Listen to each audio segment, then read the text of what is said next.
Start.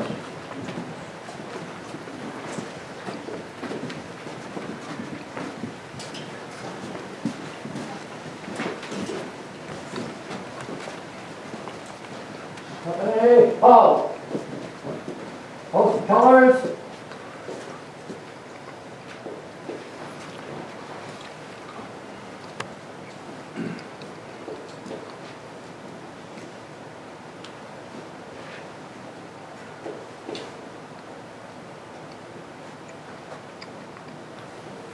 Arms.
Be seated.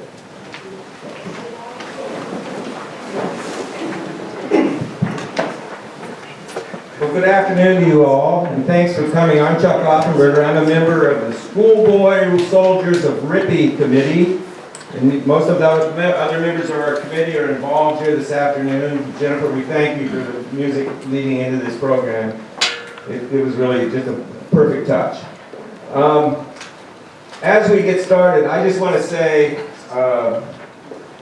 it occurs to me as I think about this subject and what we've done since last spring when our committee first formed, that it really is appropriate that we're doing this program on the heels of Veterans Day and in the week of Thanksgiving, because the story you're going to hear today is one that is a great story about the service of veterans a long, long time ago and ever since. And a reminder for all of us just to be thankful for all that's given us in our society today.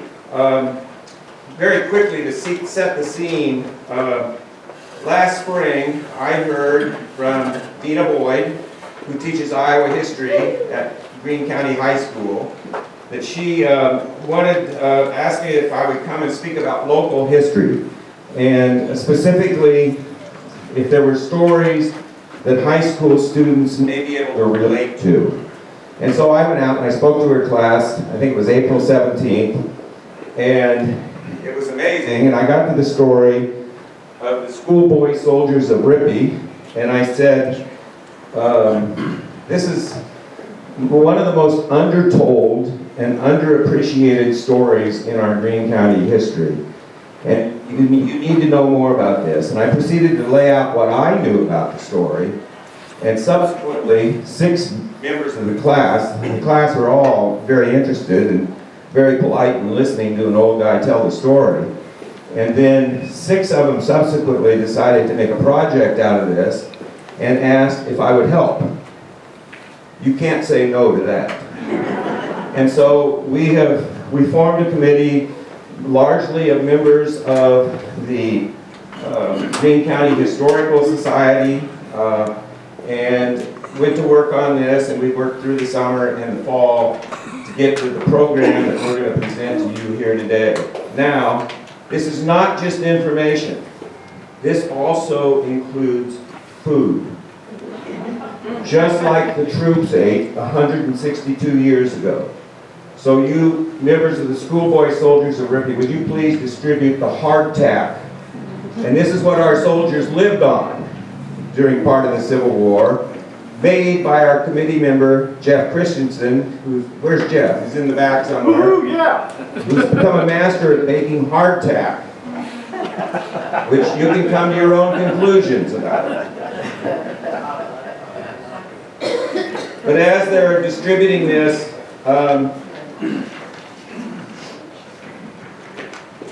the quick facts of the story about the Schoolboy Soldiers of Ripley are that the first school in the county was the Brand School, located about where the old Ripley Cemetery is today. And we think the name was Brand School because the Brand family gave the land that the school was built on. The first teacher was a man named Azor Mills, you're going to learn more about here today. The director of the school was Isaac Brown, and the two of them opened this school in 1857, and it was the first school in Greene County.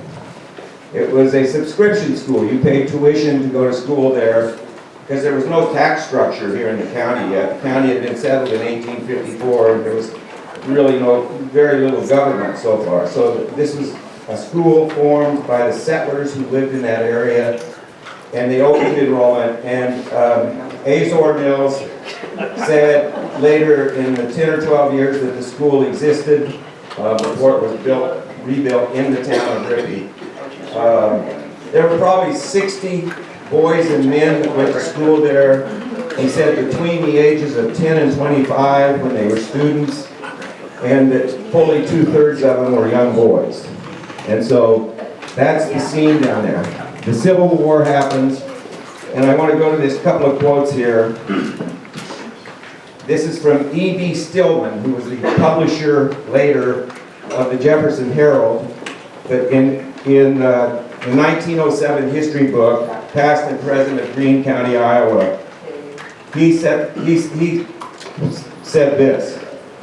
"It is a remarkable historical fact that Greene County, with a scant population not yet 1,400 at the time of the Civil War's outbreak in 1861, should have furnished 150 men who willingly enlisted in the war for the Union."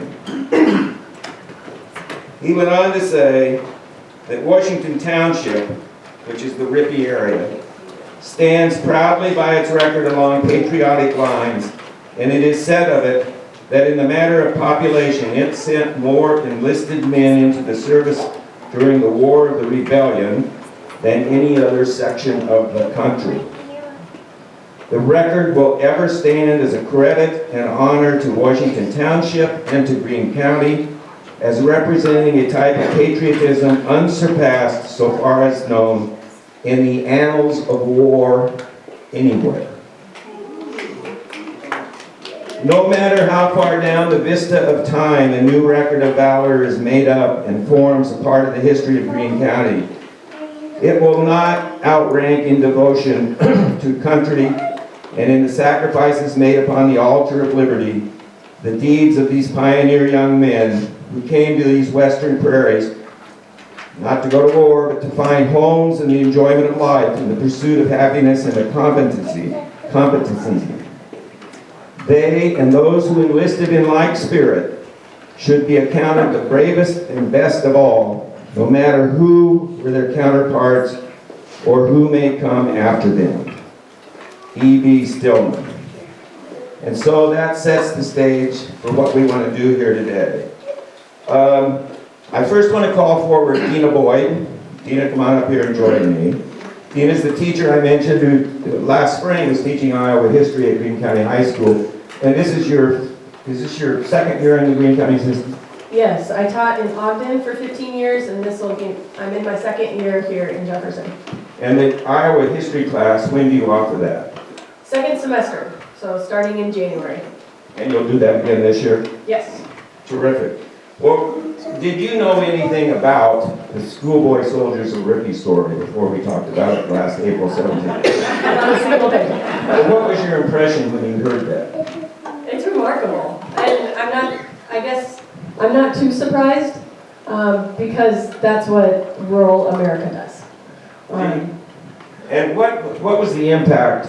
I'm not asking you to flatter me, but what was the impact of this story on your students after I told it what I knew about it at the time, and their decision to go get into it themselves? They were shocked that many students would leave their homes and sign up and head out. They were shocked. Let's call, Jeff, let's move that first slide. We're going to pull up the names of the Schoolboy soldiers. And the first thing I wanted you to do is to study these names. We're going to be able to get it? Do it manually. There we go. Can you see them? Dena, let's call the roll here. If they say deceased right after them, that means they were either died in combat or died subsequently of injuries from combat or from illness during the war related. So who have we got there? My point is, I want you to think about, is there anybody here today who's possibly related to any of these people?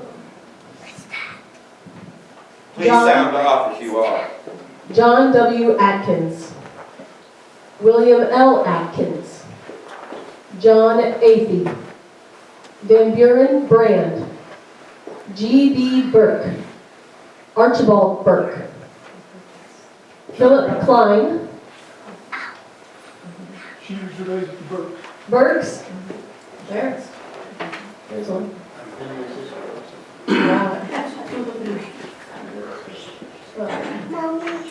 Levi P. Davis, William N. Davis, John H. Davis, Milton Evans, James Evans, Hardin Hall, Daley B. John, John B. John. He was my great grandfather. Wow. Say that again, Dave. He was my great grandfather, and Daley was my great uncle. John B. John was your great grandfather. Yes. Wow. Very neat. And Valerie, yours were the Burkes. Do I remember that right? Archibald Burke. Great-granduncle. Great granduncle. Wow. Dave John, Louis John, Thomas Martin Lee, Joseph Locke, Joseph Myers, Henry R. Myers, John Myers. Yes. Over here, Diane. So my great-grandmother, Susan Winkleman, was a sister to Margaret Winkleman, who married John. Wow. Yeah. John Myers. John Rhodes, James W. Smith, Robert T. Smith, Abraham Scott, Thomas Turpin. Back here. Thomas Turpin was a distant relative of the maternal side of our family. Very good. Marion Tolliver, John H. Tolliver, Gillum S. Tolliver, Jacob M. Tolliver, James C. Tolliver. Wow. Azor Mills, teacher. Isaac H. Brown, director. Does anybody of you who were related, do you know much about those people, about your relatives? How long have they been in the country? Do we know any of that? Dave? My grandfather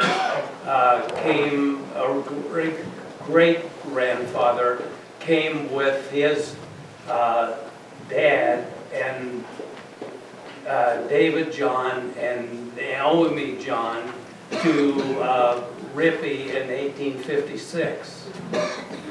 After the Civil War, Isaac Brown was killed in the Civil War at Champion Hills. And my John B. John as far as we know, he survived, was wounded, but survived. And he moved back to Rippey and married Isaac Brown's widow. And Davy John is also a great uncle of mine. The point here I want to make is, keep in mind, the county was settled by the first white settlers in 1854, Truman Davis, who, I'm pretty sure, Diane, check me on this, but I'm sure he was the father of 3 Davis boys there. So the first settler here has 3 sons go to the war. The other thing is there's possibility, and if not within our group of Rippey Schoolboy soldiers, there were other soldiers who were first-generation immigrants who'd barely been in the country for very long and then turned around and fought for the United States or for the Union Army in this war, which is remarkable. Dave Burkett, who's a Civil War reenactor from Scranton and is portraying Sergeant Azor Mills here today.